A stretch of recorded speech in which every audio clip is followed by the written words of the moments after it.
Welcome in, everybody. Come on in, have a seat. We're going to chat for about 10 minutes or so. Going to be giving out some of my best bets for the UFL weekend. This is Sink or Swim, presented by your boy Brandon, aka the Captain, Captain's Log adjacent, UFM adjacent, whatever you want to call this thing, man. Still trying to figure out this intro thing. I got a cool video, though, so I'll take it. But this is what you guys are here for. This is what we're going to do. It's Sink or Swim week 2. Now, I realize I didn't explain why we call this thing Sink or Swim. Okay, it goes with my cool little nickname, my little captain moniker, the little showboat thing. If we're sinking, we're losing. If we're swimming, we're winning. Make sense? All right. So at the end of this video, I'm gonna remind you guys again. Let me know: am I gonna sink or swim this weekend? Let me know if you're gonna tail or fade my bets. It don't matter to me. I'm gonna lose money or win money, regardless. So here we go, man. As you can see here, we had a perfectly average weekend last week for the opening weekend of the UFL kickoff. We went 6-6.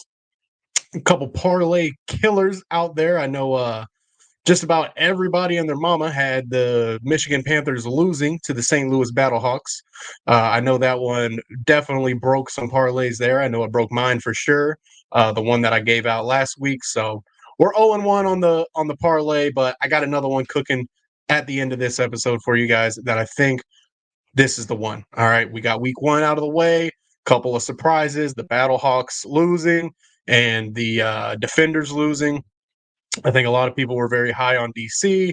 Obviously, Vegas was as well, and all the sports bookmakers, because we've seen the Brahmas odds go from minus 1,300 at the beginning of the season, or sorry, plus 13, 1,500, whatever it was, longest odds to win the championship. And the Brahmas are slowly moving up the ladder. The Brahmas are a pretty damn good team. So, speaking of them, they are the first game of the weekend. And I wanted to get this, I'm glad they are because we can get this out of the way quick. I didn't think it would happen in week 2 already, but we're betting against the boats. All right. Got to take my heart out of it. Got to put my wallet into it. All right.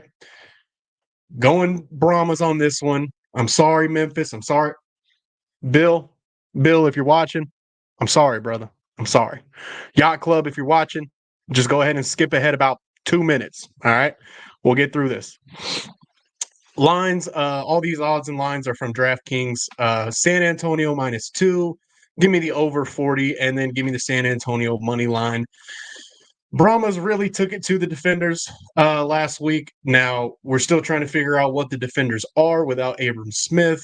The Brahmas defense was just harassing Jordan Teamu all game. The DC Defenders offensive line isn't that good. The Showboats offensive line was not that good when it went up against the Roughnecks defense. So that matchup scares me a little bit there. I think our offense is going to get a run game going this week.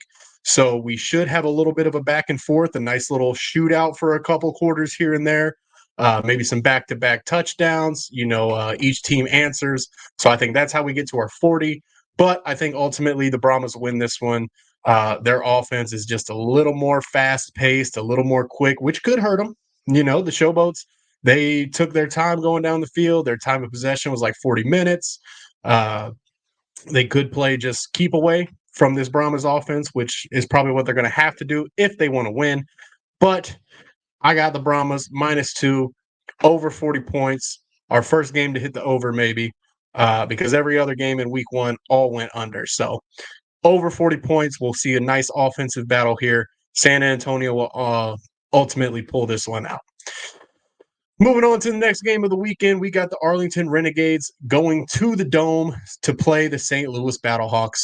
The Dome is going to be rocking. They've been putting the touches on it. It's looking good. It's probably, I don't know what, 60, 70% sold out. That crazy place, those crazy fans, they go crazy. So Battlehawks at home. I definitely think they're going to win this one. Give me the Battlehawks on the money line. I like the under 41.5 here. I don't think A.J. McCarron and the offense is really clicking yet. I don't think the Renegades defense is as good as the Michigan Panthers defense is, but I believe they're good enough to make this I think this will be a kind of a stinker of a game a little bit. Either the Battlehawks are going to run away with it, or it'll stay like a a field goal kind of game. I think AJ hits a couple passes here and there, but I like the Renegades +5. Renegades cover. I like the under 41.5 because we're going to ride this under train unless you see a matchup like it seems like everybody likes the San Antonio Memphis matchup to go over. Um, two offensive minded guys. Well, not Wade Phillips, but that AJ Smith fella's pretty good on the offensive side of the ball. Coach Flip is well respected as an offensive mind. So this battle here, Renegades and Battlehawks, I think this one will be a more cagey affair. Under 41.5. Like I said, Arlington, I think they keep it close enough to cover the spread of +5 and give me St. Louis winning that thing straight up, no problem. I don't think the Renegades. It looks like the Renegades are in for another 4-6, 3-7 type of season. They're coming off that big loss at home.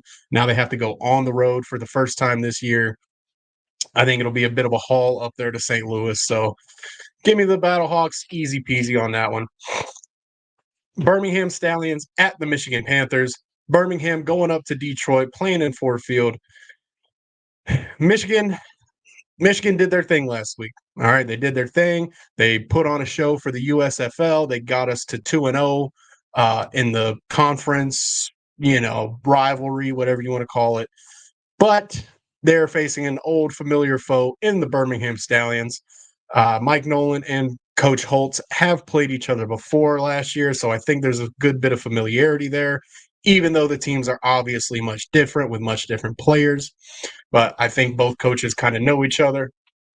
I like Michigan to keep it close, at 6.5 close, and it hurts me. It hurts to go Michigan +6.5 because the Birmingham Stallions are still a covering machine. They covered the spread last week. There's a good chance they can cover it this week, so I'm not very confident in Michigan +6.5. But I do think the Michigan defense is good enough to slow down the Birmingham offense enough. But the Michigan offense is going to need to answer with some points, some touchdowns, not field goals. And I don't know if the Michigan offense is ready to do that yet, but hopefully they will, and we can cash that +6.5. The Michigan defense, it looks like Breland Speaks has not practiced this week. One of Michigan Panthers' star defenders, star edge rushers. If he can't go, that'll probably sway the line a little bit. It'd probably make Birmingham. I would take Birmingham a little bit more if Breland Speaks is unable to go. But we record this thing on Thursday. The league doesn't like to tell us much. They keep it all hidden for the media. And even though I am sort of media, they still don't update it as fast as I want. The USFL last year, they put out the injury report on the Twitter pages, which was nice. But this league, a little more secret, top, locking that thing down like Fort Knox, I guess. So anyway, man, Panthers +6.5, under 41.5. Birmingham on the money line. I think it's going to be a while before we see the Birmingham Stallions lose. So moving on. This is the last game of the weekend. Houston Roughnecks at the DC Defenders going to play at the Rowdy Audi Field. They just opened up 2 more sections at Audi Field, so more fans can pack in there, get loud. I believe it's the same section that's like above the beer snake, so they can make the beer snake even longer and more amazing. So give me DC -5. I think big bounce back week for DC.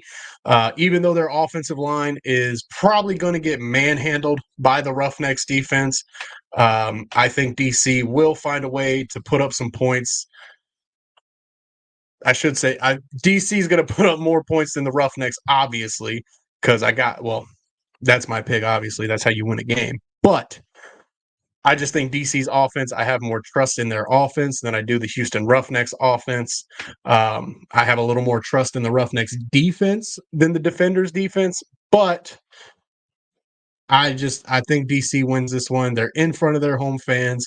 They have not lost at home, and I think since ever. Somebody fact check me on that, but I'm pretty sure when the Defenders play in Audi Field, they have not been defeated yet. So give me DC -5 win, a bit of a statement win, a bit of a get back win. Someone's going to make a play for our guy right here, Reggie Barlow, rocking the Who Can Make a Play sweatshirt last weekend.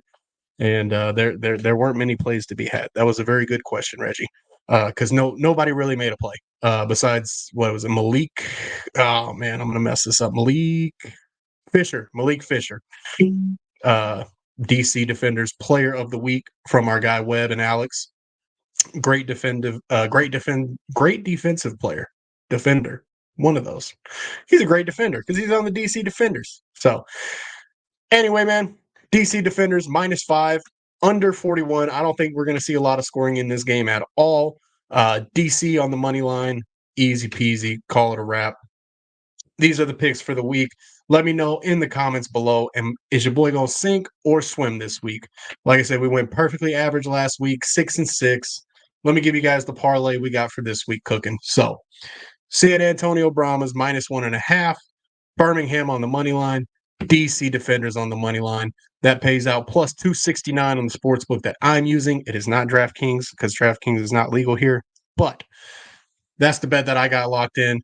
$10 to win 36.88. Brahmas -1.5, Stallions to win, Defenders to win. I don't think we're going to see a crazy upset like we did last week. I think we kind of have a good gauge on where these teams are. If you guys win some money, hey, tag your boy on the Twitter, on the Instagram, whatever you use. If you don't win because of me and you took my advice and you're like, man, I hate that guy, let me know that too. So with that being said, man, appreciate you guys for watching. Go make some bets, make some money. If you don't like what I'm saying, just go the opposite way. Okay? It would have worked out for you last week if you tailed me or faded me. We both would have won/lost the same amount of money. So trying to make a 9-3 week this week. I feel pretty good. I feel like we're going to hit these things. And for all the degenerate gamblers out there betting on UFL football, spring football, I appreciate you. Okay? You're the sickos we need. You're the sickos we love. And with that, we are out of here, guys. Thank you so much.